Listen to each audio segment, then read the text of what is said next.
ఆపదలు వస్తాయని చెప్తున్నా వినిపించుకోకుండా ఎవరిష్టం వచ్చినట్టు వాళ్ళు మాట్లాడతారేంటి?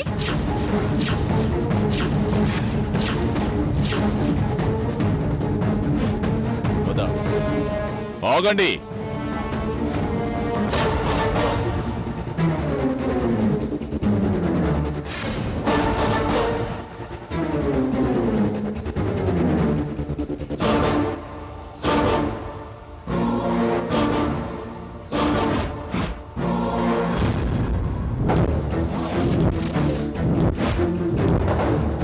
అంటే ఒప్పుకొనంటారు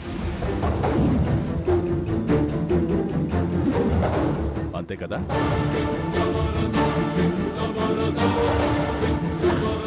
పోతే పోయింది, ఒప్పేసుకోమ్మా. అమ్మా, నిన్ను మాట్లాడొద్దని చెప్పానా? అయ్యో దేవుడా! ఆడపిల్లవాళ్ళు మీకే అంతుంటే మగపిల్లాడి వాళ్ళం మాకెంతుండాలి? పదరా. నానా ప్లీజ్ నానా, లాస్య అంటే నాకు ప్రాణం నానా.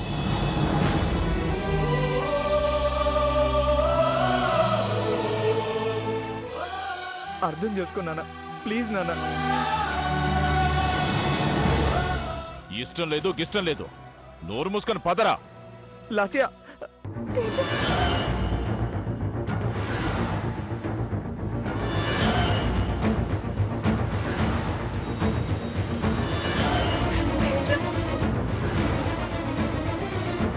లాస్య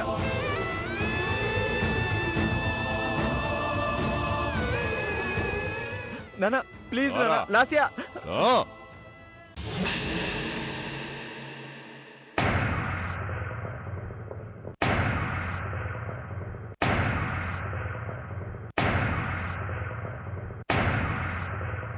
నా చెల్లెలు ఎలాంటి తప్పు చేయలేదు. మన మనసును చంపుకోవడం మాత్రమే కాదు నాన్న, దాని క్యారెక్టర్ని కూడా చంపిన వాళ్ళమవుతాము.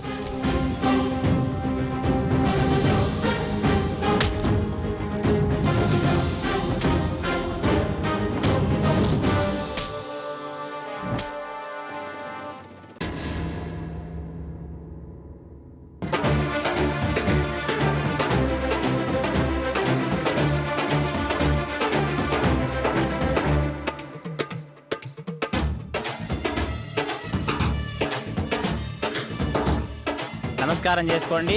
ఓం గణానాన్వా గణపతి గుమ్మవామహే కవిం కవీనాముపస్రవస్తవం జ్యేష్ఠరాజం బ్రహ్మణాం బ్రహ్మణస్పత ఆనశృణ్వన్నోతివిద్యాసీత సాధనం శ్రీ మహాగణపతి.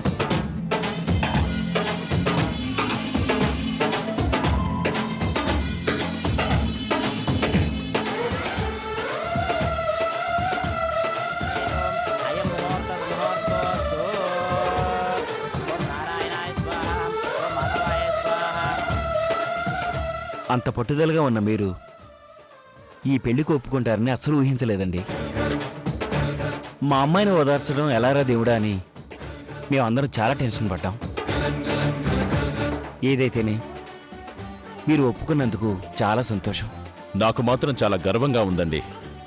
100 అబద్ధాలు ఆడైనా ఒక పెళ్లి చేయమంటారు, కానీ పరిస్థితులు చేయి దాటిపోయే పరిస్థితి వచ్చినా, ఇక పెళ్లి జరగదు అన్న పరిస్థితి వచ్చినా కూడా మీరు అబద్ధం ఆడడానికి ముందుకు రాలేదు చూడండి, అది నాకు బాగా నచ్చింది.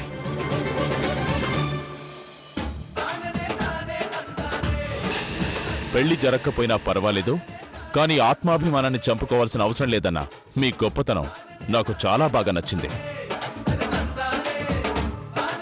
ఇలాంటి మనుషుల మధ్య పెరిగిన పిల్ల ఎంత పద్ధతిగా ఉంటుందో నేను ఊహించగలను. అసలు అన్నిటికంటే ముఖ్యంగా నేను ఈ పెళ్లికి ఒప్పుకోవడానికి కారణం మీ పెద్దమ్మాయి వ్యక్తిత్వం నచ్చి.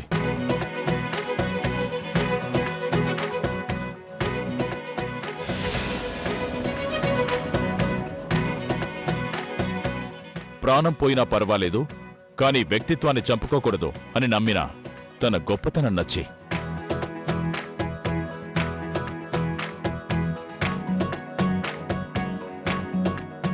ఒక సంబంధం కలుపుకోబోయే ముందు అటు 7 తరాలు ఇటు 7 తరాలు చూసుకోవాలి అంటారు, కానీ మీ గురించి తెలుసుకోవడానికి ఈ తరం చాలు. మీ గొప్పతనం గురించి తెలుసుకోవడానికి ఈ తరంలోని భూమి లాంటి మనిషి చాలు. ఇదిగో స్వామి, ఈ పొగడ్తల కార్యక్రమం ప్రత్యేకంగా ఇంకో రోజు పెట్టుకుందాం. ప్రస్తుతానికి నిశ్చితార్థం చేయిద్దాం. ఇదిగో పంతులు, నీ వాలకం చూస్తూ ఉంటే ముహూర్తం కోసం చూస్తున్నట్టు లేదు, ఏదో పరీక్ష కోసం చదువుతున్నట్టుంది. చదివింది చాలే గాని త్వరగా ముహూర్తం పెట్టు. అయ్యా, వచ్చే నెల 15వ తారీఖు దివ్యమైన ముహూర్తం ఉంది. ఖాయం చేయమంటారా? 1, 5, 6 బుధుడు, శుక్రుడు, రాహు. జనవరి, ఫిబ్రవరి, మార్చి, ఏప్రిల్. శకినాలు, జంతికలు, చెగోడీలు, చెక్కలు, మురుగులు. ముహూర్తం అద్భుతంగా ఉంది, పెట్టేయండి. అయ్యా, ఏమంటారు? ఖాయం చేసేయండి పంతులు గారు. స్వస్తి శ్రీ విజయనామ సంవత్సర కార్తీక శుద్ధ త్రయోదశి అనగా నవంబర్ 15వ తారీఖున శుక్రవారం ఉదయం 7:01 పిన్నమనేని ఆనందవర్ధన గారి ద్వితీయ కుమార్తె చిరంజీవి లక్ష్మీ సౌభాగ్యవతి లాస్యప్రియును వివాహము జరిపించ నిశ్చయించి ఇచ్చిపుచ్చుకుంటున్న నిశ్చయ తాంబూలాలు.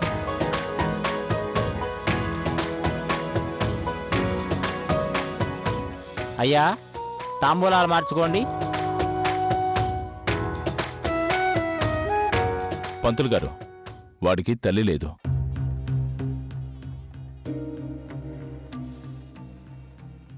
మరి దంపతులే కదండి తాంబూలాలు మార్చుకోవాలి.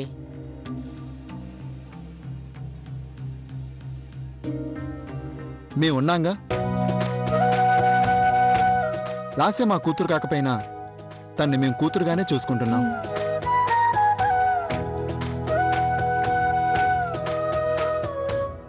సో ఈ తాంబూలాలు మేము మార్చుకుంటాం.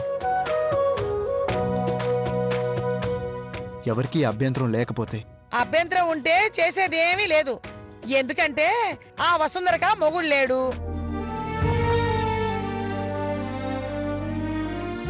భూమికి ఉన్న దేశాలు పట్టుకొని తిరుగుతున్నాడు. ఇక తాంబూలాలకు అభ్యంతరం ఏముంది? ఈ ఇంటికి మగదిక్కు నువ్వే నాయనా, మార్చుకో. అయ్యా, తాంబూలాలు మార్చుకోండి. ఒక్క నిమిషం పంతులు గారు.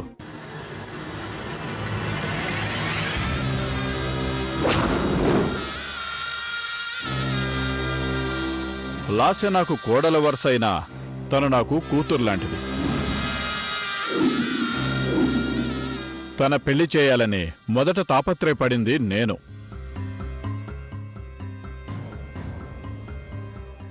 అందుకని ఆ తాంబూలాలు నేనందుకోవాలనుకుంటున్నాను.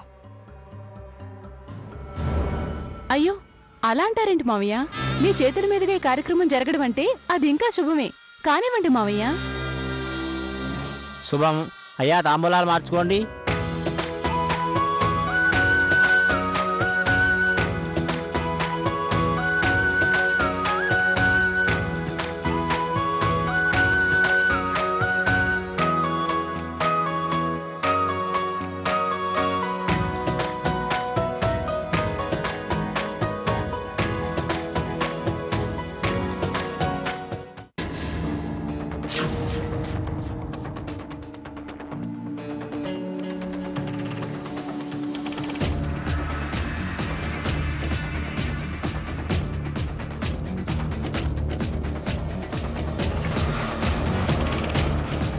అవమానంగా ఉంది మావయ్య. అంతకంటే ఎక్కువగా సిగ్గుగా కూడా ఉంది.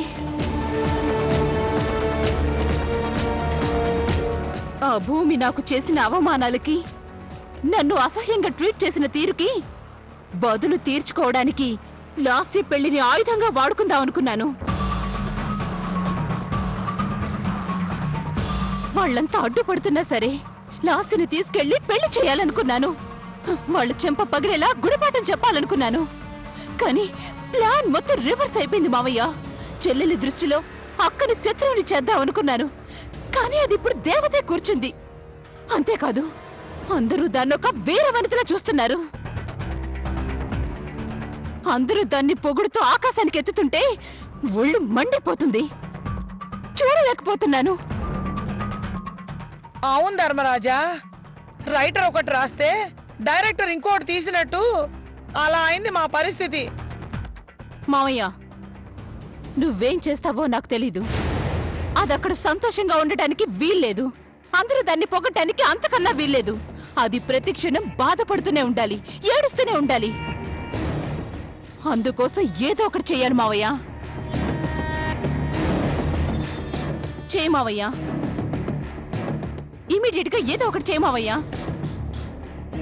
అవును ధర్మరాజా, కథగా వంగంది నవలయ్యాక వంగునా అని ఇప్పుడు మనం ఏమీ చేయలేదనుకో, ముందు ముందు అది మనతో కబడ్డీ ఆడుకుంటుంది. చెప్పు మావయ్య, నువ్వేం చేస్తావో చెప్పు. అది ఏడుస్తుంటే నేను చూడాలి. అందుకోసం నువ్వేం చేయగలవో చెప్పు మావయ్య, చెప్పు. చూడమ్మా, మీ సంతోషం కోసం అవసరమైతే ప్రాణాలు ఇవ్వటానికి కూడా సిద్ధంగా ఉన్న నాకు నీ సంతోషం కోసం దాన్ని ఏడిపించడం పెద్ద కష్టమటమ్మా. పులిని వేటాడేటప్పుడు అదును చూసి బాణం వెయ్యాలి. అదే పులి లాంటి ఆడపిల్లని ఒక ఆట ఆడించాలనుకున్నప్పుడు సందర్భం చూసి షాక్ ఇవ్వాలి. ఏంటి ధర్మరాజా నువ్వు ఆ పిల్లని దెబ్బగొట్టే మార్గం చెప్పు అంటే పులి ఆట అని పులిజూదం ఆట గురించి చెప్తావు? అమ్మా, అది కాదు మావయ్య. మనం ఇలా సమయం గురించి సందర్భాల గురించి ఆలోచిస్తూ కూర్చున్నావనుకో, ఈలోగా అదక్కడ మోనార్కే కూర్చుంటుంది. రేపు రాబోయే దసరా రోజు దానికి దిమ్మ తిరిగిపోయే షాక్ ఇవ్వబోతున్నాను. బతుకమ్మ సాక్షిగా అది బతకాలంటేనే భయపడేలా చేస్తాను. ఈసారి ఆ అమ్మోరు కూడా దాన్ని కాపాడలేదు.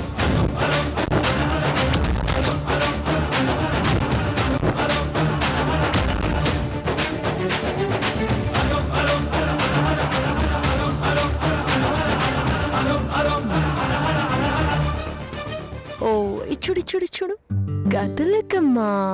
ఏది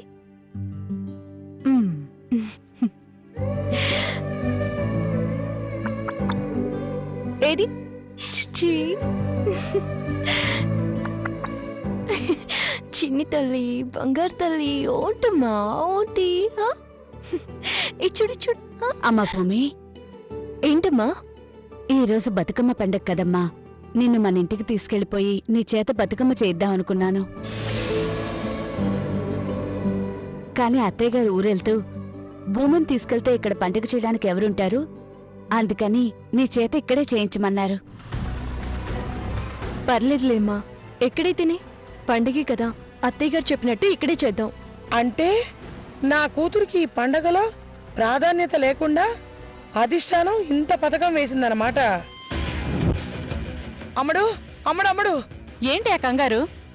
ఓసేవు పిచ్చిమొద్దు, రాజకీయాల్లో ఇదేంటని ప్రశ్నించే వాళ్ళని అధిష్టానం తొక్కేసినట్టు ఈ కొంపలో నిన్ను తొక్కేయడానికి తొక్కలో కుట్రలన్నీ జరుగుతున్నాయి అక్కడ. ఏహే, ఆ పేపర్ భాష ఆపి అర్థమయ్యేలా చెప్పు. ఈ రోజు బతుకమ్మ పండగ కదా, ఆ పండగనంతా పెద్ద కోడల్నే చేయమని అత్తగారు ఆదేశించి ఊరెళ్లారట.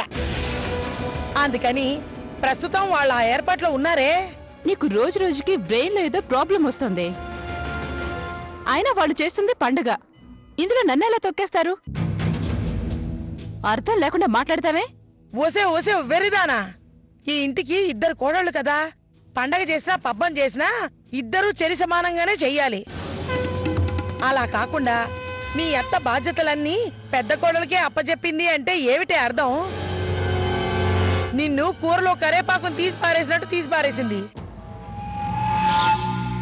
పండగలు పూజలు పెద్ద కోడలే చేసి, దానాలు ధర్మాలు ఆవిడే చేసి, పెత్తనం ఆవిడే చేసి, ప్రచారం కూడా ఆవిడే కొట్టేస్తే నువ్వు ఇంకేం చేస్తావే? పని మనిషిలాగా చూస్తూ కూర్చుంటావా?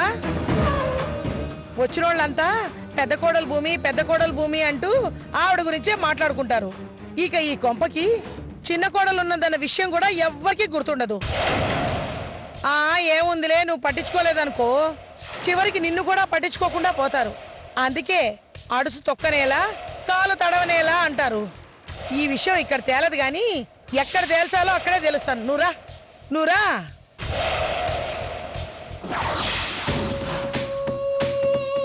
పూలు తీసుకురమ్మని ఆల్రెడీ చెప్పేశానమ్మా. ఒక్క నిమిషం. కార్యక్రమంలో చిన్న మార్పు చేస్తున్నాం. అదేమిటంటే పోయినసారి బతుకమ్మ పండగని మీ అమ్మాయి చేతుల మీదుగా జరిపించారు కాబట్టి ఈసారి పండగని మా అమ్మాయి చేతుల మీదుగా జరిపించాలని నిర్ణయించుకున్నాం. అది కాదండి, ఇంటికి పెద్ద కోడల చేతుల మీదుగా జరగటం ఆచారం. పైగా వసుంధర గారు కూడా అదే చెప్పారు. ప్లాన్ అత్తది, యాక్షన్ కోడలిది అని మాకు తెలుసులేమ్మా. ప్రత్యేకంగా చెప్పాల్సిన అవసరం లేదు. చూడండి, మీరు ఆచారాల గురించి మాట్లాడితే మేము అర్హతల గురించి మాట్లాడాల్సి వస్తుంది. పిల్లలున్నోళ్ళు మాత్రమే పూజ చేయడానికి అర్హులట. ఇప్పుడే కనుక్కున్నాం. మరి ఆ లెక్క ప్రకారం చూస్తే నా కూతురికి అర్హతలు ఉన్నట్టు కదా.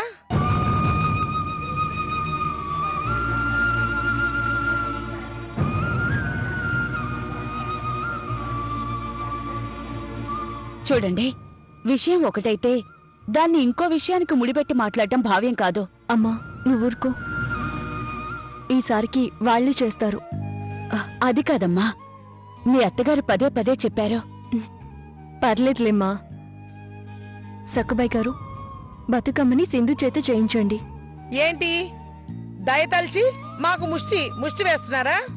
మాకు కావాల్సింది ముష్టి కాదు, వాటా. నువ్విచ్చేదేంటి? మేం సాధించుకుంటాం. అయినా బతుకమ్మని మేం చేస్తామని నిన్ను బతిలాడటం ఏంటి? జాలిపడి సరే అనడం ఏంటి? మీకు పోటీగా మేము చేస్తాం. మేమేంటో నిరూపించుకుంటాం. అమ్మడు పద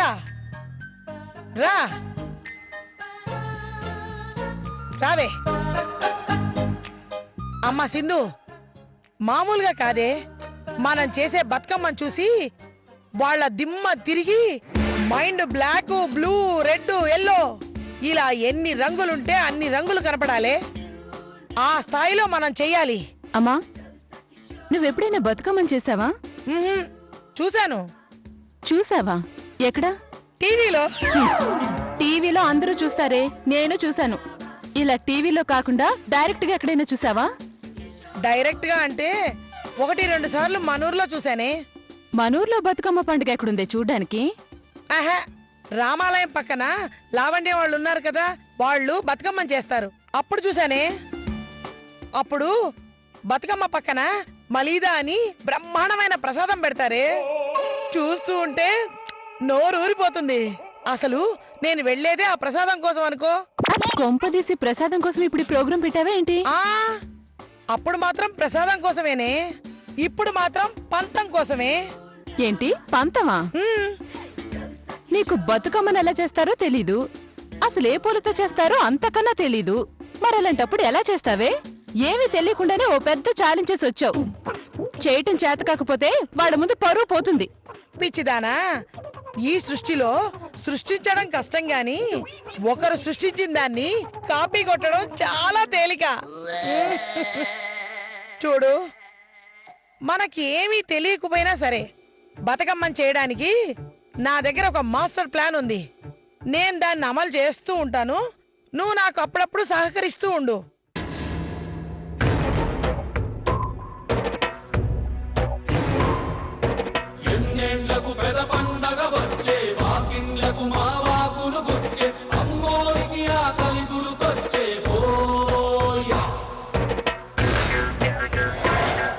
రేపు రాబోయే దసరా రోజు దానికి దిమ్మ తిరిగిపోయే షాక్ ఇవ్వబోతున్నాను. బతుకమ్మ సాక్షిగా 10 బతకాలంటేనే భయపడేలా చేస్తాను. ఈసారి ఆ అమ్మోరు కూడా దాన్ని కాపాడలేదు.